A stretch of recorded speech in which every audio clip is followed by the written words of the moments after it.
Hey you guys, it's Peter, and welcome to my channel. Peter likes books. And I am driving home to go meet my husband, and we're gonna go out to have a little bit of a dinner tonight. We're gonna go out to dinner tonight somewhere. We're thinking either Chinese or pasta. We're not really sure which one. So I thought I would do a little book vlog over here since I haven't in a while. And if you watch my daily vlog, Peter Vlogs, I talk about books over there so much that I have decided that I'm gonna try to also talk about books over here, because I might as well just be vlogging on my Booktube channel instead of vlogging on my vlog channel about books. Like, I might as well be over here talking about books, right? Because I haven't been posting over here as much. So I just went and did a review of the minty mocha something something from Dunkin' Donuts, and I reviewed a donut too, but I only had like one little taste of it. So you can go check out my review channel, Peter Reviews Stuff, and see what I had to say about this coffee drink. It was actually, well, I'm not gonna tell you, it's a secret. You'll have to go see what I think about it. I also have my Starbucks for the day, but it's almost gone. Anyway, I wanted to kind of catch you guys up on where I'm at with my books and stuff like that.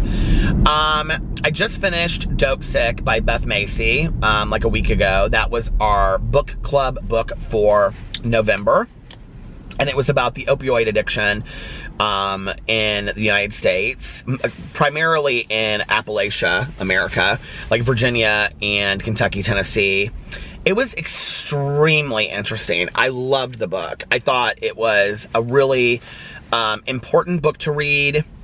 I really liked how she wove, and I'm going to kind of do some reviews in here as well of books I've read. But this will just be a chat, you know, reviews and all that kind of stuff in chat. But anyway, I talked a lot about this. So if you don't know, I have a book club, and it's called Peter's Book Club. And the book club title will be changing in January because I have a partner, Mel, and we are equal partners in this.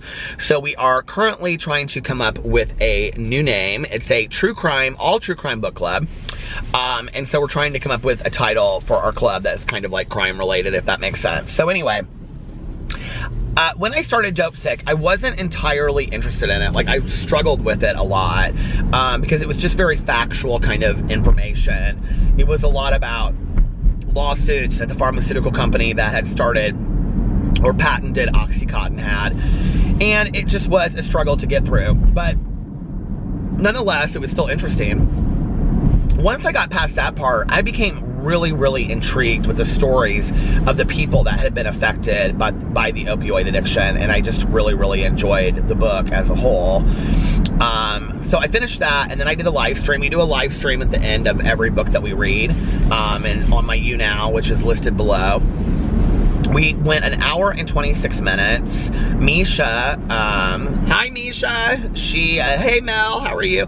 She, participated in the live stream, and it just was a really good conversation that we all had in there about our experiences with addiction and what the book talked about. And the book, it was so cohesive because it talked about, you know, not just OxyContin, not just opioid addiction. It talked about everything in there, from the Suboxone buprenorphine treatments and methadone, and it talked about everything. And it also personalized it with the cases that she had followed through the years in that area, and the ways that the laws were changing, and the ways that pharmaceutical marketing was changing, and things like that. It was just really interesting, and it talked about how pharmaceutical companies had really affected the entire opioid addiction in our country, which at this point has surpassed the amount of people that have passed from opioid overdoses has passed the AIDS crisis at its highest, which I did not know, and I was just blown away by some of the statistics. So we read that. The book for December that we are reading is The Good Nurse, and it is by Charles Graeber, I believe. And it is about a nurse who killed over 300 people. And I've heard it's extremely interesting, provocative, and like nothing else that we've read in the true crime. And we've been trying to read things that are different. And we are still picking the book for January. We haven't picked it yet. I think we're supposed to have it up by the 15th. So Mel texted me and said that she has her books picked out. What we usually pick out a couple books each, and then we go back and forth, and we're kind of like, okay, what about this one? What about this one? And we take some books also from the thread. We have a Goodreads thread for Peter's Book Club that you guys can go check out, and you can join it that way, or you can just watch the videos if you want to be part of the book club and just participate in that way or whatever, you know. So anyway, that's what we're reading. I have not started that yet because when I got done with Dope Sick, I wanted to start reading holiday books. And I wanted to read holiday books all up till Christmas. Oh, before Dope Sick, I finished Let It Snow. And then I was also trying to finish the movie because I wanted to do an entire review of Let It Snow, the book, what I thought about it, and the movie adaptation. Okay, so let's go into that. If you do not know what Let It Snow is 3 separate stories. The first one, I believe, is by Lauren Miracle. The second one is by John Green, and the third one is by Maureen Johnson, but I could be wrong. It could be Maureen Johnson first and Lauren Miracle last. Now, I have read separate works by all 3 of them, obviously. John Green, I've read everything that he's written. I think I've read everything that he's written. So, I was really intrigued going into this. It's a book that I've been wanting to read for a couple years. The book was completely different than I thought it would be. So, basically, without ruining it for anybody, because if you're looking for a good holiday book, I think this is a great book. It's 3 separate stories that take place pretty much in the same place, and all 3 stories converge at the end, in a really authentic way. And it's a really good, heartfelt, young adult, coming of age story, and it's just a feel-good book. And there's not a lot in it that's real sad or depressing or anything like that. It's like most of the issues in it are kind of funny and kind of comical and whatever, right? And the characterization, I think, is just fantastic about the people that are in the book, and I just really enjoyed it. I will say, out of the 3 stories, the first and I would say my favorite was the first, about the girl who she gets to this town by train. And then the second, and I don't want to say much more in case you haven't read it, the second one is by John Green. My second favorite was the third one, and which is about a pig. And my least favorite was the John Green one, but I did enjoy it as well. It just was very much like John Green, teen angst, whatever. But the end of it, really, I would say, I would be interested to know, like, how much they each helped each other with their stories. The second one, I really liked by the end of it. So, when I got done with the book, I really enjoyed the book. A lot more than I thought I did when I read that. Like, I don't know if you guys are ever like that when you're reading a book. It's like you're reading a book and you're like, I don't know how much I really enjoy this, and then you get done with it and you're like, I really enjoyed this book. So I was excited to read this movie, or to watch this movie that's on Netflix. It came out, I think, November 8th. And part of the reason why I was excited to watch the movie is I thought, well, this might be one of my new favorite Christmas movies. I love Christmas. I love Christmas movies. I love Christmas books. And I love to read anything that has a blizzard in it, okay? Well, Let It Snow, the book, has a blizzard in it. And in fact, I think the blizzard is a consistent character that plays out in all 3 stories in the book. Well, in the movie, there's not really a blizzard. There's a snowstorm, but it's not really a snowstorm like it affects it in the book. And they changed everything in this movie. And I had talked about it on my vlog, and a couple people had commented and said, you're going to be disappointed because when you read or when you watch the movie, it's so completely different than the book. And I was like, is it really that different? Can it be really that different? And so anyway, I watched the movie, and I watched it in segments. Like, I'd watch 20 minutes here and 20 minutes there, and I finally finished it. And I really enjoyed the movie, I have to say. By the end, at the beginning, I was so put off by the fact that they kept characters, but they changed them entirely, and their storylines weren't the same. This is what I have to say about this, okay? The book was so fantastically done, and it was so simple in its whole concept that it would have been very easy to transpire that into, it would have been very easy to transpire that, or translate that, transpire. It would have been very easy to translate that into a movie. I mean, it basically is about this train, okay? And then the other 2 stories take place in this small town.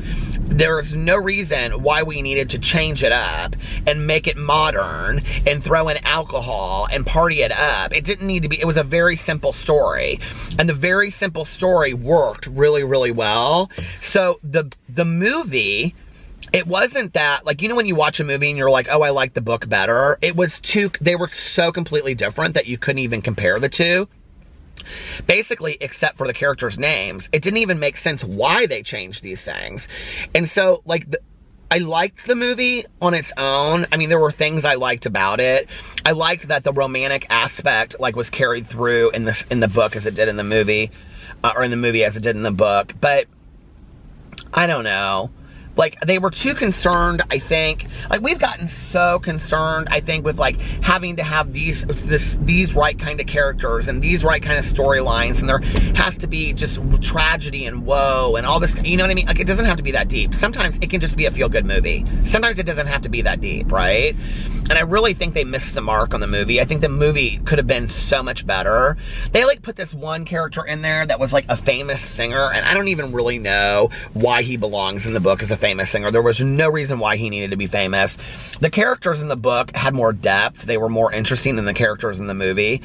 And I have to say this, I think they tried to modernize it a little bit to maybe make the characters more believable as teenagers, but I actually thought they were more believable as teenagers in the book. I mean, let's just be for real, and this will ruin it for some people, but they're throwing a kegger at a Waffle House, okay? Can we just be for real for a second? If you're gonna really make the book or the movie be, like, so out there that it doesn't make sense, you're throwing a kegger at a Waffle House? Okay.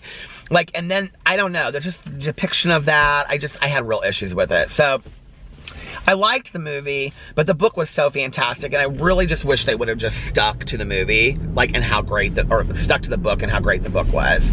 So that was that with Let It Snow.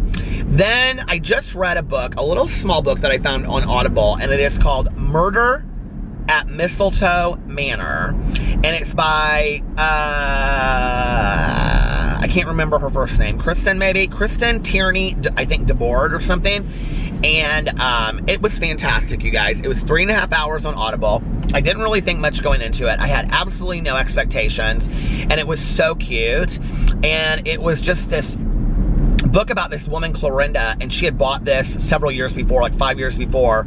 She had bought this basically bed and breakfast in the middle of nowhere, Idaho, and it was in the middle of a blizzard, and all these people had checked in, and it was very much like the movie Clue, or like the book, you know, like the game Clue, and or a graphic novel or whatever, and it was all these people there, and there was murders that occurred, and they were trying to figure it out, but it was done very comically at the same time, and so it kind of reminded me of, like, I thought it would be like a perfect play in, like, a country playhouse. So if you're looking for kind of a very sweet, but something different, short Christmas book, like, it's a mystery. I mean, it definitely is a mystery. Murder at Mistletoe Manor is fantastic. I really loved it. I gave it 5 out of 5 stars. I thought it was that cute. I was so impressed with it. So yeah.